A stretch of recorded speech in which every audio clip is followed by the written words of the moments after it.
socialism, this move towards socialism by the Democrats.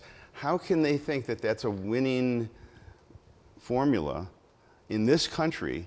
I mean, I know that, the government education system, maybe people don't know what socialism is, the younger people. Right.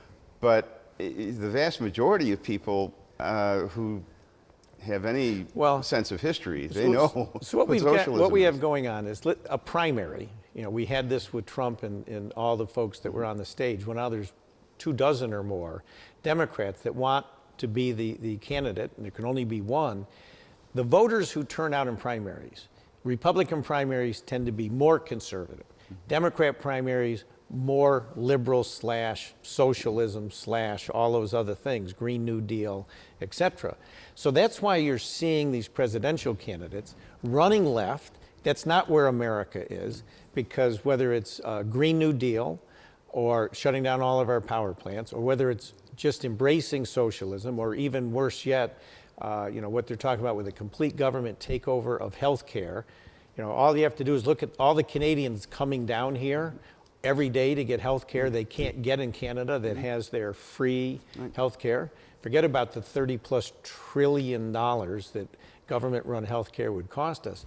They're doing it to get the support.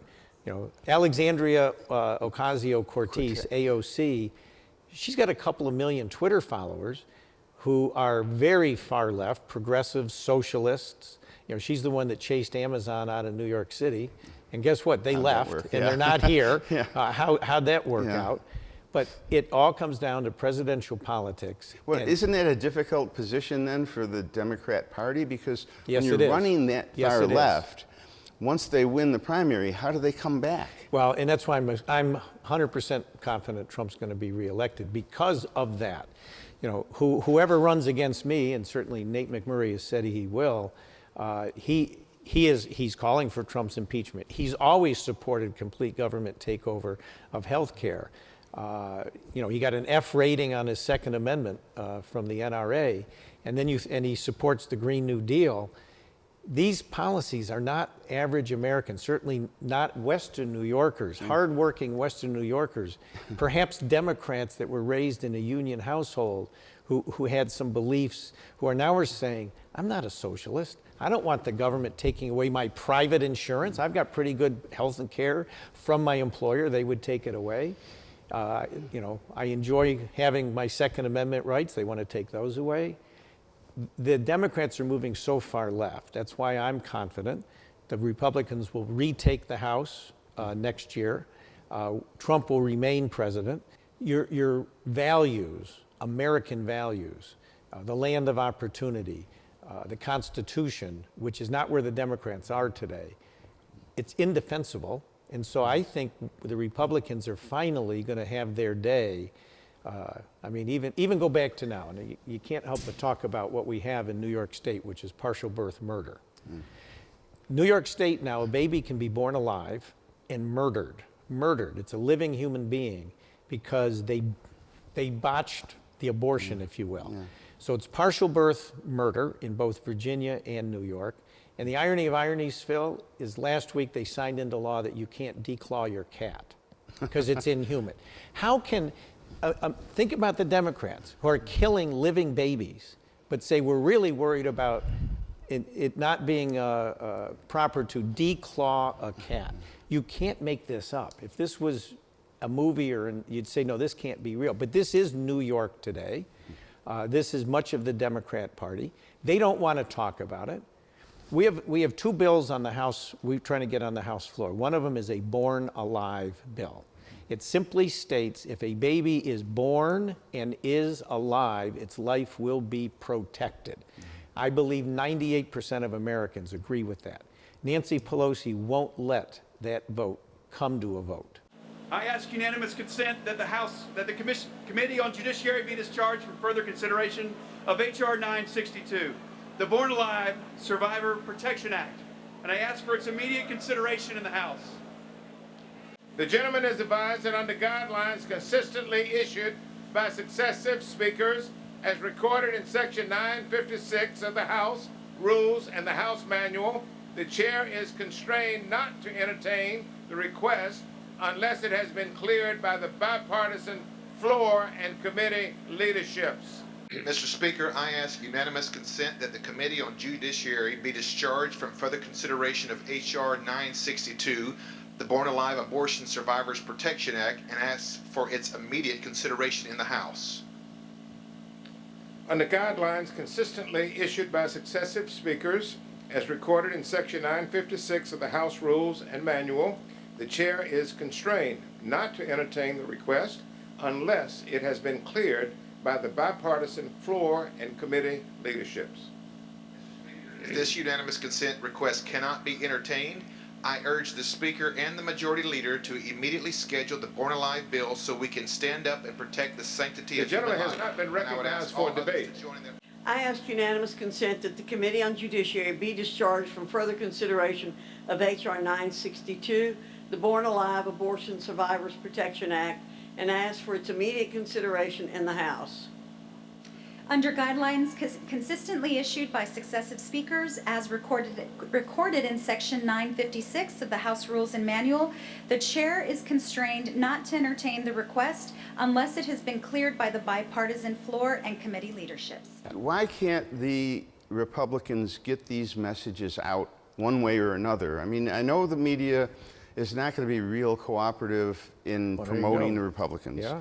But there's got to be a way, because Yeah, this the is people not, that I talk to, killing babies is not No, a no, Republican yeah, versus exactly. Democrat. I mean, the people that I talk to, even the people who say Trump is a terrible person and the Republicans are mean and they're going to have us eating dog food or whatever, they hear the message, but when you talk to them about issues, they're in agreement.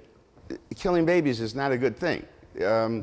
We want to give somebody an education so that they can earn a living rather than pay them So our welfare. bill right now, the Born Alive bill, I think would pass our House with an overwhelmingly strong number.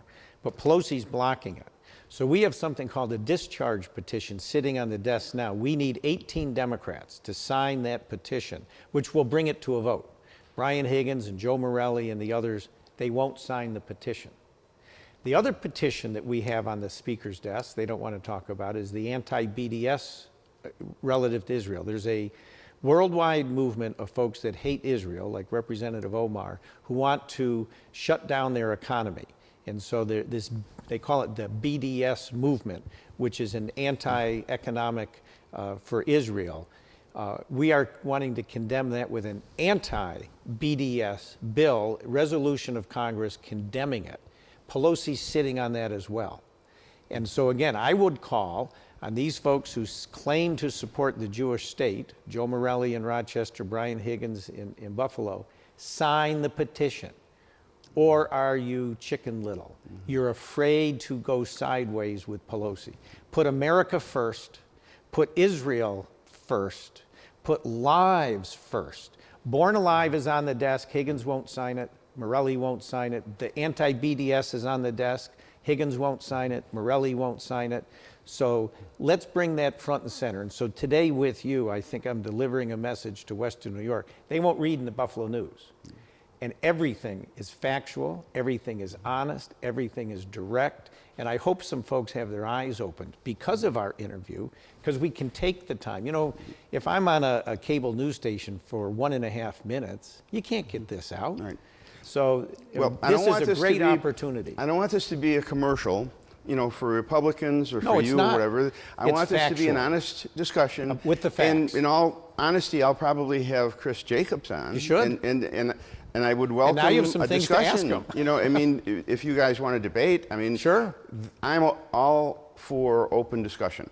And so am I. Information is the best form of you know, assurance and insurance Well, that the country can you know, make like, the right decisions. It's funny, I would ask both Nate McMurray, the Democrat, and Chris Jacobs, the Republican, why aren't they running against Higgins? We're here. Why aren't they running against for that. Higgins? Yeah, we're here for They that live in his information. district. And Anytime, we will be I'll more come than back. open. You know me, I will be Okay. back anytime, and what I do is deliver the facts. I try to be armed with the facts and the data.